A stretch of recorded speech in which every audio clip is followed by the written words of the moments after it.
Howdy y'all. Hi guys. It's Ryan. And Angela. From Uncle Book and the Jalapeno Overdrive.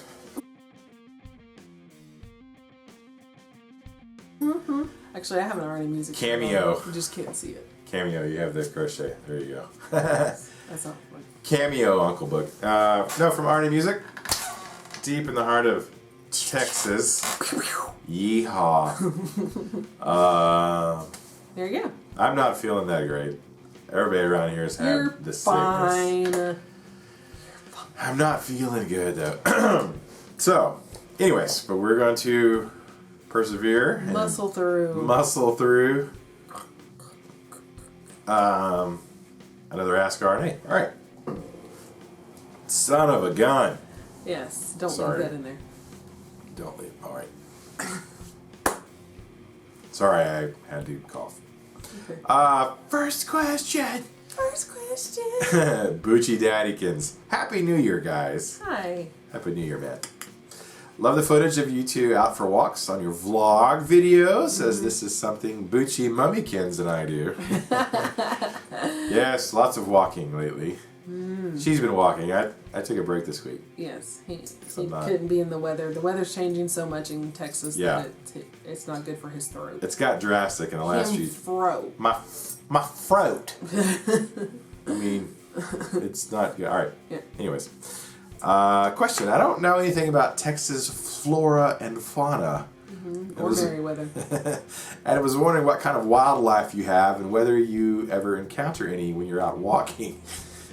We recently thought we saw a platypus in the local river here, which is extremely rare, and so got very excited. Wow. Texas flora and fauna. Well, Yes.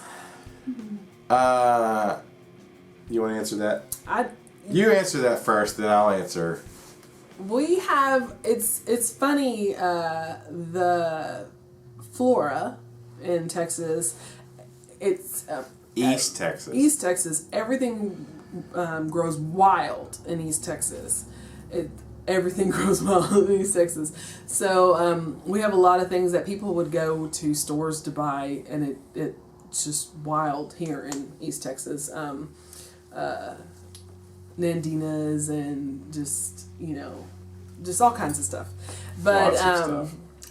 wildlife, like we'll see rabbits and squirrels and Buzzards. lots and lots of buzzards. We actually live off of Buzzard Creek, and so they are just everywhere. At any given time, there's probably like 20 or 30 buzzards perched in trees. What's a good houses. What's a good country slang word for buzzards?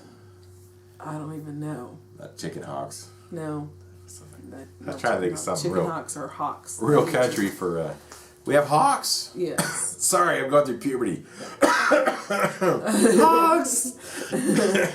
We do have a lot of hawks, really striped-tailed hawks. I can't remember what they're actually called. They're beautiful.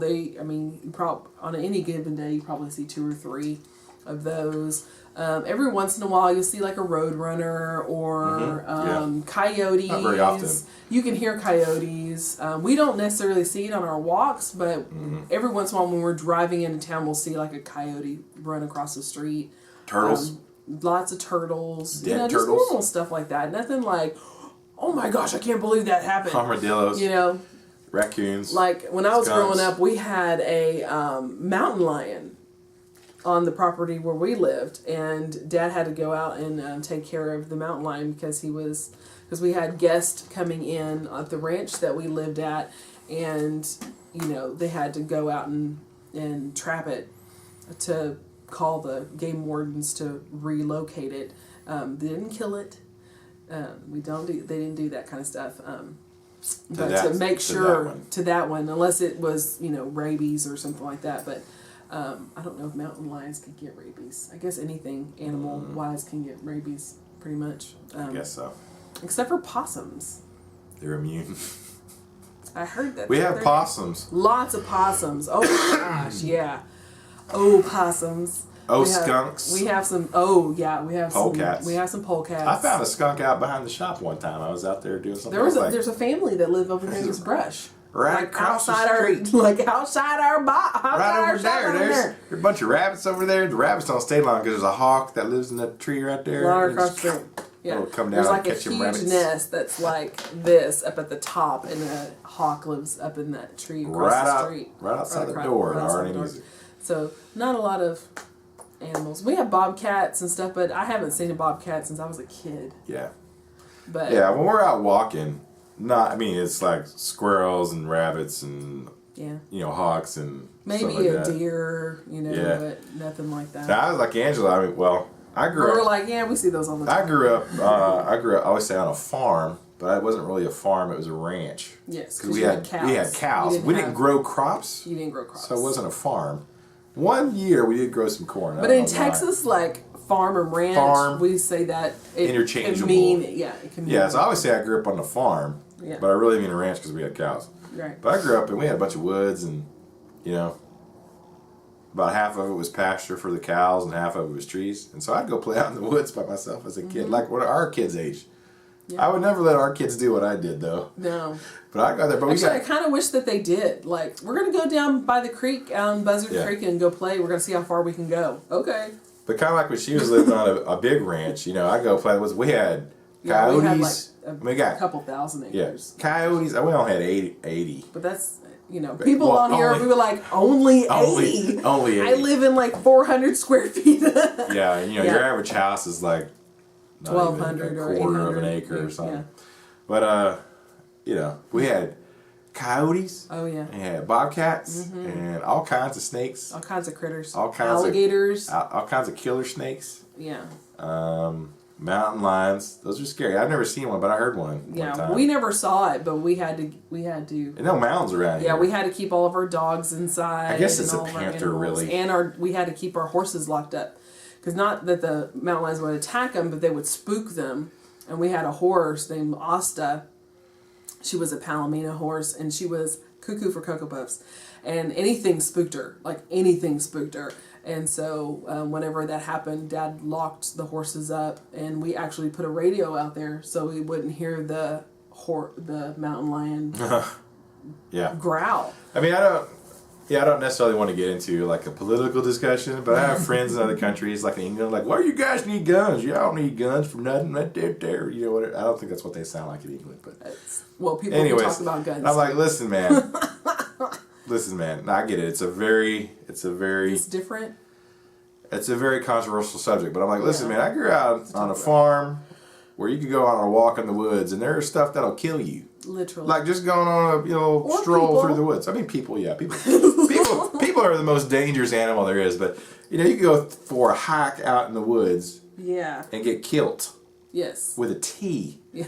Because we got wild hogs. Oh, and the hogs. Wild hogs will mess your day up. One time we were driving from bad. So here's Texas.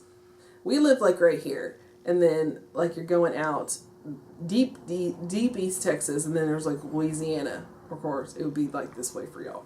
And we were driving out 64 like towards Tyler, that's east of us, and I don't even know if you remember this. It was Ryan and I were driving, and we were going towards Ben Wheeler, and we're like, is that a couch? No, it was a hog. We thought someone threw a couch out on the side of the road.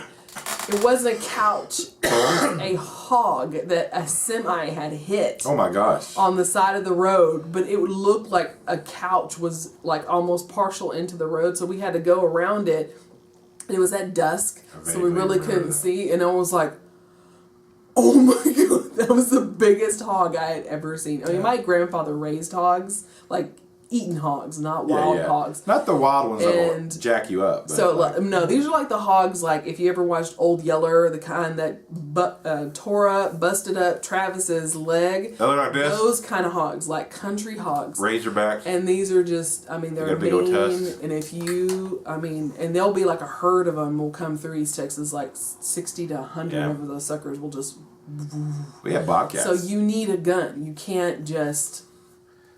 I mean, don't be dumb. Don't you go out there? No, I mean, a lot of people, I mean, of course, they go hog hunting all the time. We have a hog festival. People have to kill hogs around here because it'll ruin everything. Fences, crops. They'll ruin your crops. You know, you could be a farmer and like a whole herd of wild hogs come through and just destroy everything you had. It's like pests. Like, we have friends that will actually go out with their big trucks and they have floodlights. And they'll floodlight, drive up real quiet and then floodlight the area and just with machine guns. Not machine guns. What does this? Semi-automatic rifles. Yeah. You as fast as you can pull the trigger. Like, they will just... Because they are in the path, their land and all their animals and their goats. Your livestock can get attacked. Your livestock, all that stuff. So that's an interesting subject. We'll go off on that, but it's fun to talk about because a lot of people don't know our culture and where we are around, what we are around. Because even just a state over, even going in further into Texas, a lot of people aren't even exposed to this because it's just the concrete jungle. If you grew up in Dallas, if you grew up in the city, it's different than you just 100 miles away. Like, up until I was 10. Yeah, there's crap out here that will kill you. Playing in the woods. I mean, bobcats are a little bitty, but they will. Well, I was probably 10. I was bobcats probably 8. Will mess you up, too. Yeah, they sure will. Any animal will. I mean, most animals, and coyotes generally won't mess with humans. No, they usually come out at dark and they don't. But a herd of them will. Mm-hmm. A pack of coyotes sometimes will. And what we have out here, it's not just coyotes. It's like they're like half coyote, half dogs. Mm-hmm. So coyotes and dogs will mate, and you get this kind of coyote dog. And coyote dogs aren't scared of humans. No. So a half coyote dog will mess with you. Whereas country. A half coyote dog. A half coyote dog. A were-coyote. Just in case you didn't know that. Just in case you didn't know. You best be packing a pistol when you go for a walk in the woods. Or a buck knife. A real big, So, yeah. Thanks for the question, Bucci. My gosh. Sorry, we went longer than we meant to on that. It's okay. People love it. That's all right. You're entertained, aren't you? Blaine Ludman. Hey, Blaine. Hey, Blaine. Hi, y'all. Huh? When does NAMM start, and are you going? NAMM started like a couple days ago. Yes. Today's the 20th? This Friday, was today's Friday the 20th. 5 day ago question. So. Yeah. So today's Friday the 20th, and it actually started a couple of days ago, and it'll wind up this Sunday. This weekend, yeah. Any other companies besides EMG y'all going to be looking to hook up with? I'm a big fan of Marvel strap locks. I don't know those. The only locking tuners that came with the snake bite.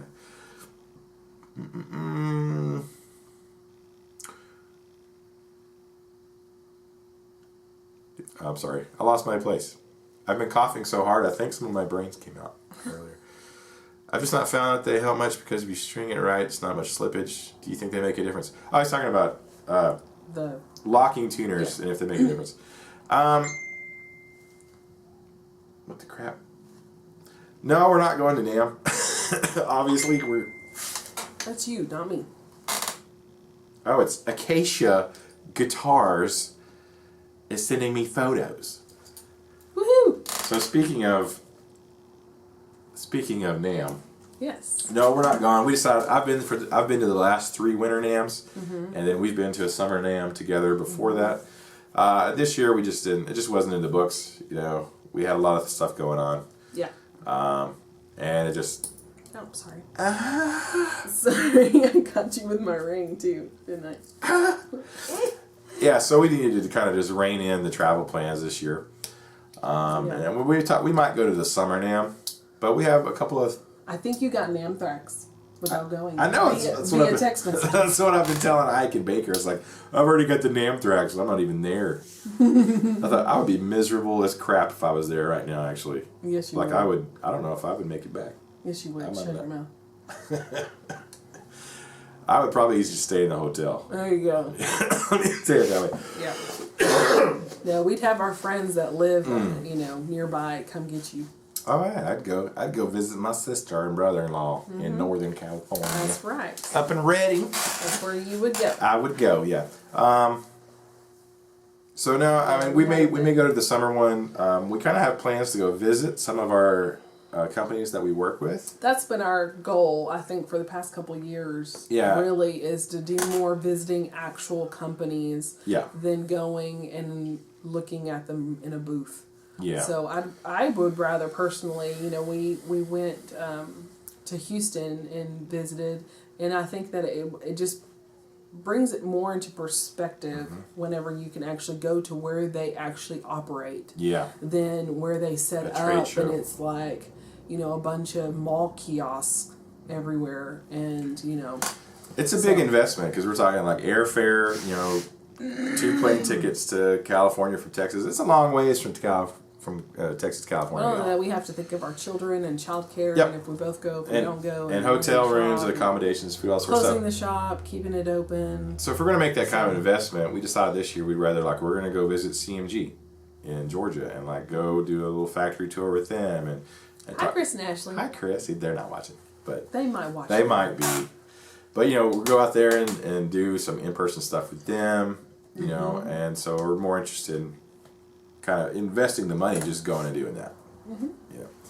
But we might do the summer one. The summer one's a little bit easier and it's less intense and it's closer to go to Nashville than it is to go to California.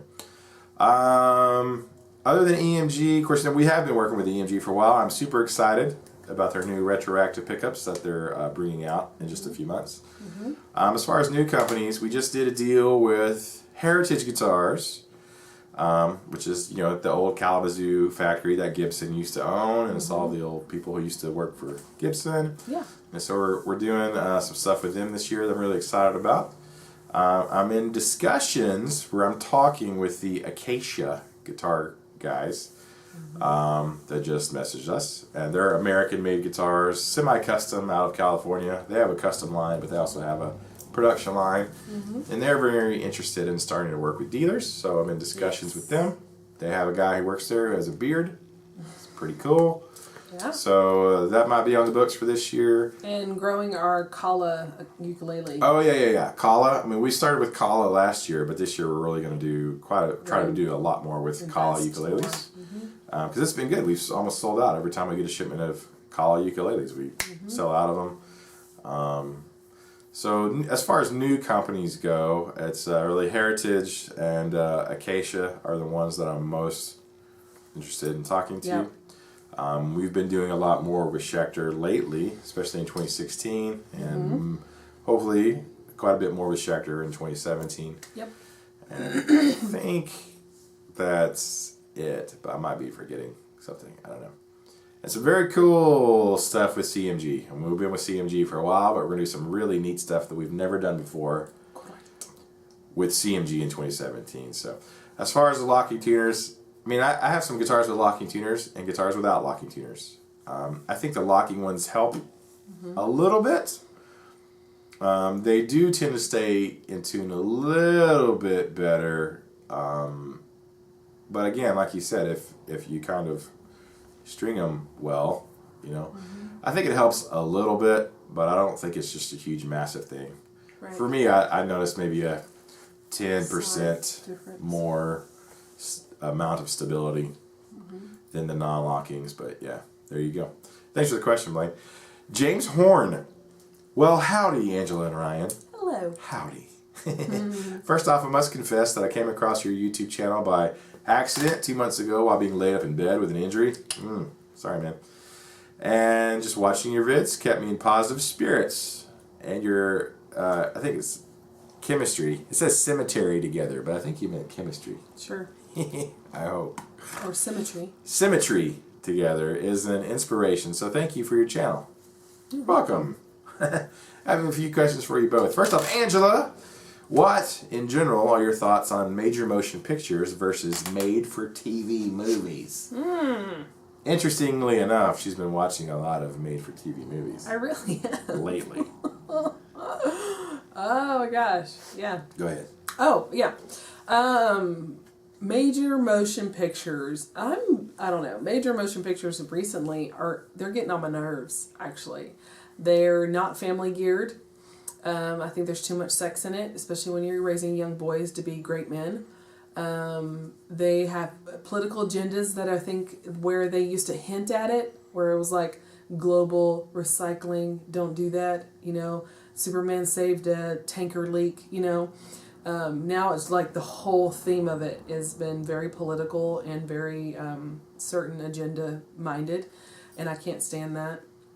So I really like the made-for-TV movies only because they usually keep around the theme of family, of love, heroism, it just has a broader view that I like. There's a few that are really good that came out like on Sci-Fi. There was like mini-series more than it's like television movies, made-for-TV movies. I like Hallmark Channel, obviously, for the girly side of me. Every once in a while I have those stints where I want to watch a romantic film. I'm not a rom-com romantic type girl. I like action movies. I grew up watching Kung Fu and Godzilla and Clint Eastwood and seriously, like Dirty Harry. Like I grew up watching that because my dad didn't have boys, so we watched what my dad watched, and that's what he watched. And so I love that though. I love that aspect of it, but you just can't find a really good dynamic of movie, not movie-wise, as much as you used to. I think when we were kids, every once in a while they would have movies, and I really miss the series movie special. Like when we were kids, we would have like Battlestar Galactica would have a movie special, like they would like have a special, but it was a same characters. Gunsmoke did one. I think Little House on the Prairie did one. Like a show would do like a movie, but it would be like a special time, on Sunday nights or whatever. Version of Little House on the Prairie. Exactly. So I miss those. Sci-fi is really good about coming out with stuff like that. But yeah, have been, other than like the go-tos like Marvel or Star Wars, everything in between has just been like fodder, like boredom fodder. It's just, it hasn't been anything that's like, ooh. I mean, there was a little bit for the Hunger Games, but then I kind of lost interest in that. For me, Harry Potter kind of dwindled out. Last one we saw as a family was Rogue One. Rogue One was great. I loved it. There were some things I was like, I wish they would have did differently. But other than that, it was... But we could take our kids to it. Yes. And I don't have to be like, oh my gosh, I can't believe I just let you see that. I'm sorry. Don't look at that. Don't repeat that. That's not nice at all. But even like the last Avengers movie, I didn't care for. Civil War. Oh yeah. It was. Towards the end, it was like they were trying too hard. It's like movies are trying to be like each other too much, and I think that a lot of them were trying too hard to repeat so much. It seems like the storyline is just repeating over and over and over again. And for someone was raised on TV and movies, I'm a real big movie person, a real big television person. Once you've seen it, it's kind of loses its luster. So I've been catching myself going back and watching old movies from when I was a kid. You're watching Raiders of the Lost Ark. I was watching Raiders of the Lost Ark. I just finished Temple of Doom. Dr. Jones, it was hot. Yes, look away, spit out, Dr. Jones. I love it. And it was just like, oh man, I remember when I was a kid and the music and the boys came in there like, are you watching Star Wars? I'm like, no, it's John Williams. he liked to, You know what's a good movie? Blade. Yes. That's what we watch when we want to feel happy after watching something depressing. Yes. Blade. Yes, exactly. So, but yeah, I think that the major motion pictures, other than even like Pixar, So you like the TV ones or I'd rather get a TV one. I like comfort of my home. I like miniseries, as long as they wrap up the ending. But even like series now, unless you have cable, you really aren't going to get anything good. Things are so, I don't think we even either watch drawn out too normal long TV. or they don't have a long shelf life. So I'd rather watch a really good TV movie. What are some that you think of? What are some TV movies that y'all can think of? I'd rather watch The Walking Dead. I've been a big Netflixer. Yeah. Netflix is getting on my nerves, though, lately. Amazon Prime. Like, there's some TV shows that people are like, dude, you got to watch this. This is awesome. I'm like, okay, let me go check it out. Not Netflix originals. And I'm like, oh, God, I'm glad my kids weren't in here watching this. Oh, my gosh. Lord Jesus, this is like HBO, like just naked bodies. And I'm like, what the? Come on, y'all. I did not. And then nobody said that. Yeah. And then y'all turn around and wonder why our kids are so jacked up. I'm like, don't be complaining about the kids these days if y'all allowing them to watch this trash. Just saying. There's some stuff that was like, just saying. Whoa, where did that come from? Why? What does it help with the storyline? That wasn't necessary. What does it help? And there was no warning, like, hey, God. This is, rated. Like where they're kissing, and then, he's, pulling her into the, she's pulling him into the bedroom, then you're like, okay, they're about to have sex. I know what's going on. No, this was like, scene 1, she's in hospital. Scene 2, dear God. What the? Yeah. Where did that come from? I mean, I know where it came from. I mean, I know what's going on, but I think that seems like that's a very HBO thing. They're like grasping. Like they didn't have to do that with Daredevil. Yes. Daredevil was like awesome. Yeah. That was great. They didn't have to take it to the. They didn't have to go Game of Thrones with you. Yeah. Even Jessica Jones did that. Yeah, that was a little. That was too. That seemed out of character. And all the reason why I watched it was to watch David Tennant, who was Doctor Who, the 10th Doctor, and I was just like, okay, no, can't. Kind of makes you not like the Doctor. Yeah. Anyway, so let's moving on. Ryan, what are your thoughts on? You forgot to say his. What is Allison? That's what I was about to do. Oh. Moving on to my part of the question. Oh, gotcha. Sorry, my bad. Way ahead of you, babe. My bad. And Ryan, what are your thoughts on Allison and Collins guitars, Kendrick amps, and lastly Rio Grande Van Zandt pickups? Mm-hmm. Collins guitars, super nice. Kind of pricey, but there's not a lot of places around here to go play them. Like the Guitar Sanctuary, which is in kind of northern Dallas, McKinney area. Super swanky, nice guitar place. There's nice guys too, as nice as could be. Beautiful. Very high end, facility. So Collins, great guitars. I probably won't ever own one, but yeah, they're real nice. I'm not familiar with Kendrick amps actually, so I don't know much about them. I'll have to go look them up now and see. Rio Grande pickups, I have heard of them and kind of looked at their websites and stuff before because I know they're a Texas-based pickup company. Oh, yeah. And I don't know about Van Zandt pickups. That's kind of crazy because we live in Van Zandt County. We sure do. Canton, Texas is in Van Zandt County. Mm-hmm. I've asked, I think I remember, I was looking at them for a while, then I asked around some guys in the industry who are guitar manufacturers and such, and if they knew much about Van Zandt, Rio Grande pickups, and they're like, yeah, they're all right. They weren't very flattering of their opinion, I guess, and so I thought, well, these guys build guitars, and they kind of know their stuff. So I haven't really looked any more deeper into that. I think it's neat, kind of if you're working with companies that are Texas-based companies, but sometimes that doesn't work out. Sometimes just because people are in your state doesn't mean they're the best. It's always a good fit. You know what I'm saying? So, where like EMG have been really nice to us. Yes. Very good to us, and they're in California. You know what I mean? And plus they're one of the big top, big daddy top companies. Big daddies. You're in my brains. So if given a choice, I would choose to continue working with EMG, but just because they've been spectacular to work with us. So, yeah. But I've never tried the Rio Grandes. I've never played on them. So it's hard for me to, give her like a fair comparison of them. But, yeah. Collins, good. Don't know anything about Kendrick.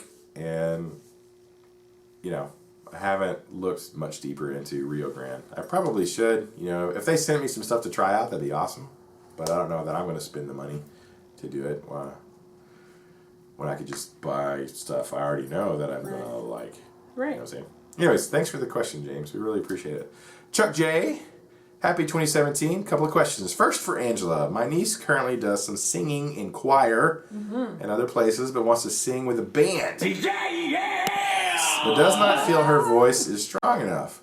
What would you recommend for her to develop her singing voice? She loved hearing you singing on the videos for the recital. Oh, thanks. Yeah, so what can she do to develop her band voice? Give me five, give me seven, side to side. Ooh. There's a lot of vocal exercises out there. Yeah. I would, if you could, order the, was it the Zen? The Zen of Screaming The Zen of Screaming. by Melissa Cross. Yes, it has some pretty rough guys on their videos, but skip to the parts where she's actually giving vocal lessons. And those are really great lessons and really great advice on like hard guys who sing hardcore rock. Not that you're going to sing hardcore rock, but it's good exercises to boost your voice up to make it as strong as possible.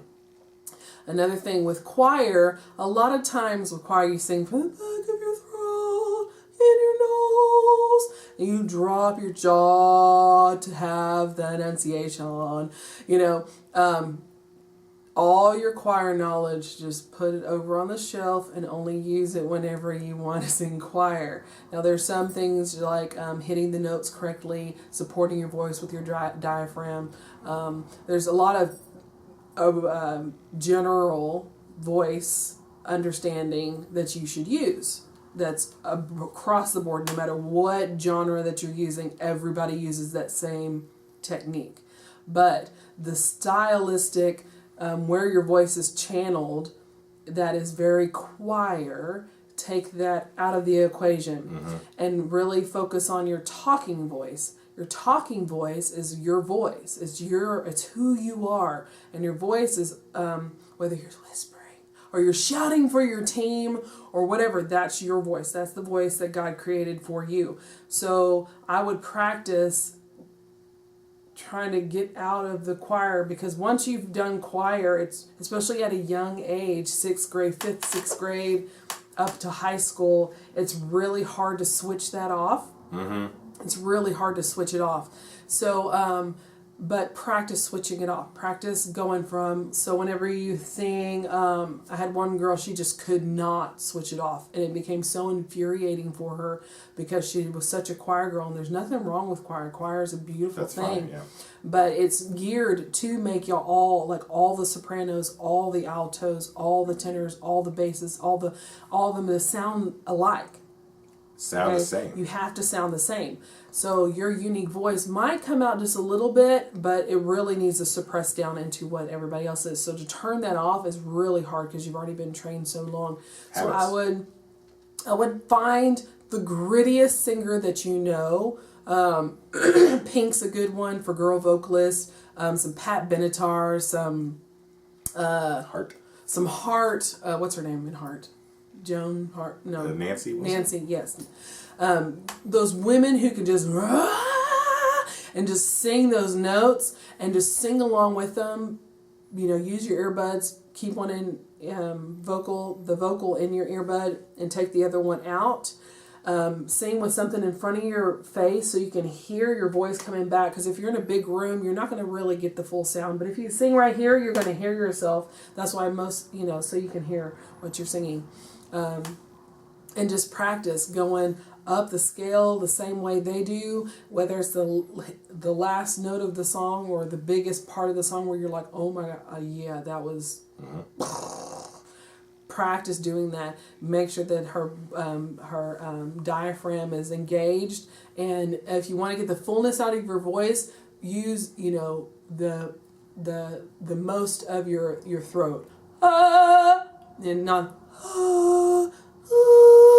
you know what I'm saying? There's the difference where you can hear it, and you can hear choir. They're usually singing from here. Their voice is traveling literally through their nasal cavity. So to get them to go, it's a big difference, to go from your throat voice.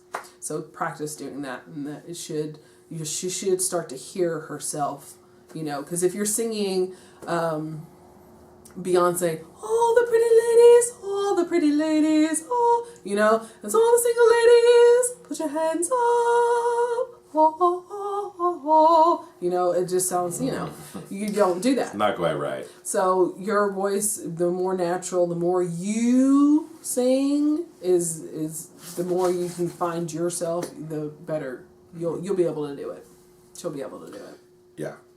That's totally true. Like my sister was a choir person, and she sang in junior high, all the way high through. school, and then she did college. She was a voice major in college, studying music, and she has a very choir voice. So even when she sings now, she sounds like she's singing in a choir. Like, you know. Well, now she's older, so she sounds like the director.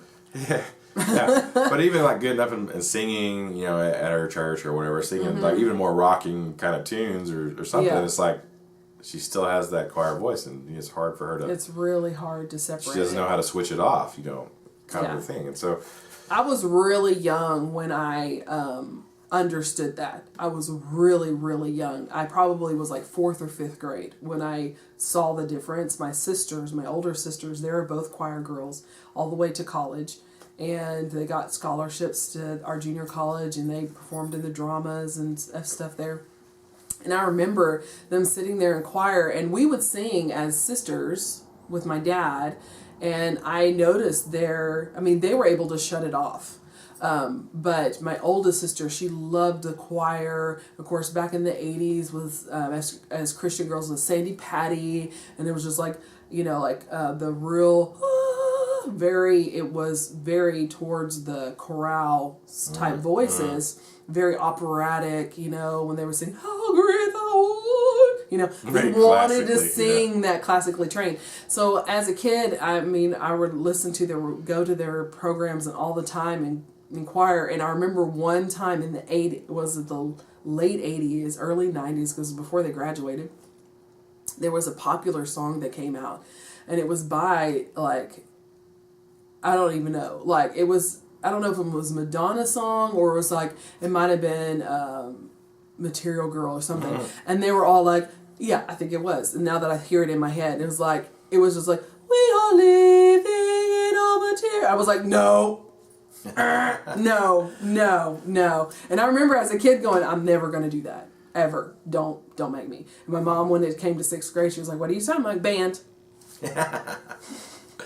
That's where the rocking happens. I'm making flute. I'm just flute rocks. Jethro Tull had a flute. But I enjoyed singing with my dad and with my friends, and I would sing, and I never had that. I never had to switch that off. I can switch it on because I've heard it enough, but I don't have. It's not my foundation. So, anyways, there you go. There you go. For Ryan. In the beginning, I've been learning to play while sitting down, but once you start practicing standing up this is sitting to work with the band. I'm standing. But I feel awkward. Any suggestions? Selling lessons on a website would be great. Topic for lessons. Soloing over minor pentatonic scale. So, yeah. Just practice standing up. You know what I mean? Yes, it is going to feel awkward if you're used to playing sitting down nonstop. Let me grab my guitar and not hit you with it. Yes. Right? How you sit with it. Yes. Right. So when you sit down to play, the guitar's on your right leg. You know, you get used to where the guitar sits, right? But when you go to stand, everything's completely different. Because most people, when they're sitting to play the guitar, kind of do it, I don't say wrong, but it doesn't work when you go to stand up. Because when you go to stand up, you don't play guitar like this, standing up. Right?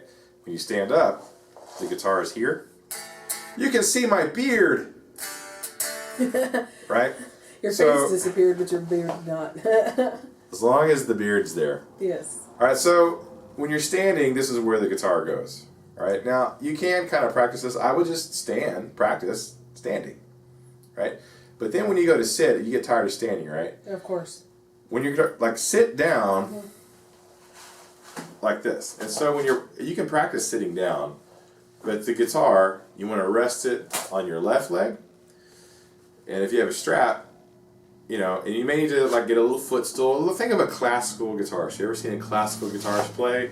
Yeah. They got a little footstool, right? Their left leg is kind of propped up on the stool, and when they play guitar, this is what they look like, right? Mm-hmm. Which, coincidentally, when you're playing standing up,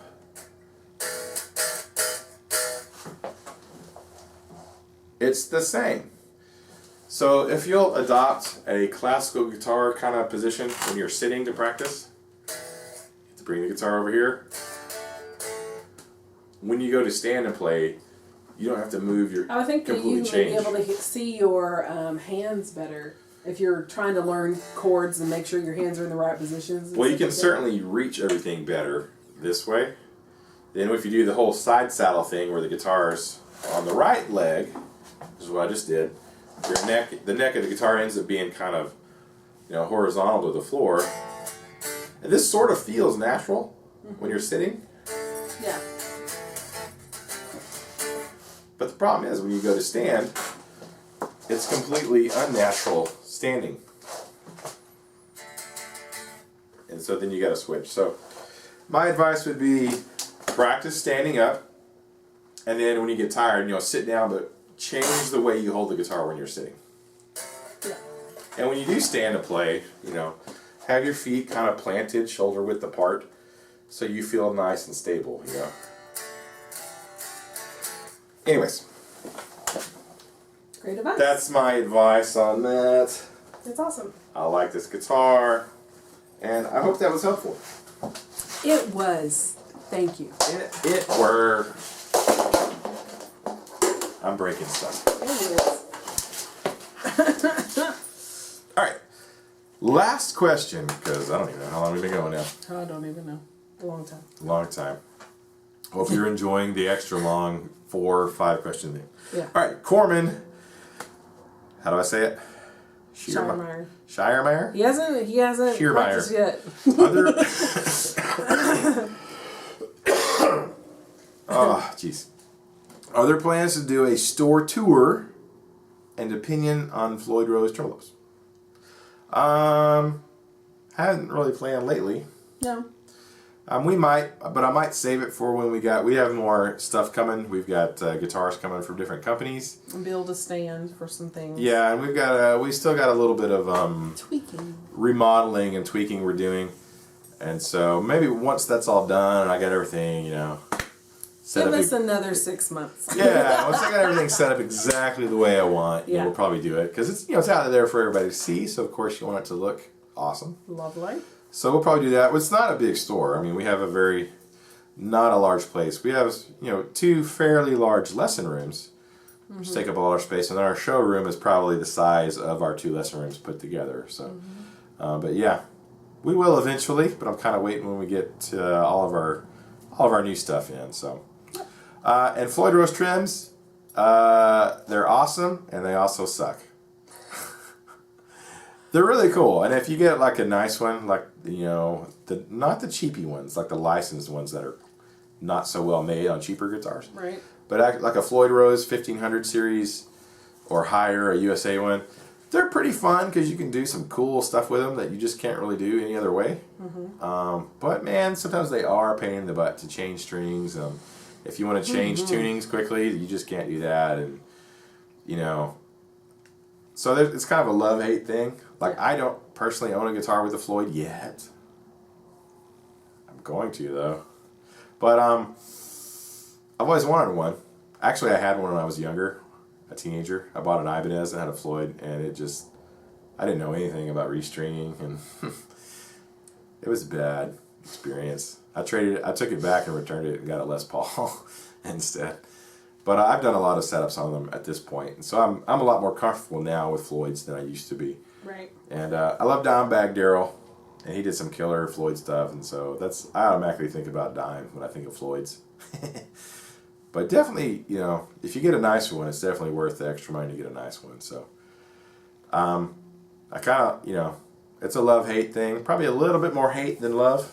Smidge more. 70% hate. 30%, well, 60% hate, 40% love. 56% hate, 46% love. you know, It comes and goes. it comes and goes in waves. So that's what I think. But thanks for the questions, Corman. Appreciate it. Hope you guys enjoyed this Ask RNA. I'm sure we covered I'm still everything. hearing Material Girl in my head. Oh yeah, I'm Material Girl. I don't even know how it goes. My voice is shot. We need to wrap it up. I'm gonna go home and take a nap. I guess we're gonna have pizza. Yes, we're having pizza tonight. Have pizza tonight. Having pizza tonight. Stay tuned. I'll do the vlog tomorrow, probably, depending on how I feel.